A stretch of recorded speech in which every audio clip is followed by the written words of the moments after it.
ఆ నడుమొచ్చిన కార్తీ అన్న కాకి సినిమాలైనట్టే అయింది కదా ఈ ముచ్చట కూడా. కేరళ తమిళనాడు పోలీసోళ్లను సినిమా లెవెల్లో ఉరికిచ్చిండు 6 దొంగల ముఠ.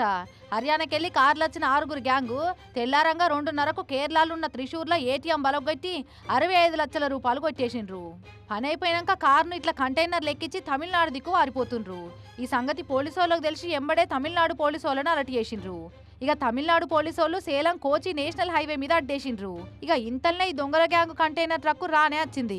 ఇక పోలీసోళ్ళు ఆ కంటైనర్ వెనకాల పడి చేసిండ్రు. ఆ దొంగల గ్యాంగ్ పోలీసోళ్ళ మీద రాళ్లు రప్పలతోటి అటాక్ చేసిండ్రు. ఇలా నిడిచిపెడితే మన మీదికి లారీ ఎక్కించి వేయటట్టే ఉన్నారు అని తుపాకీ తీసి డ్రైవర్ను కాల్చి పడేసిండ్రు.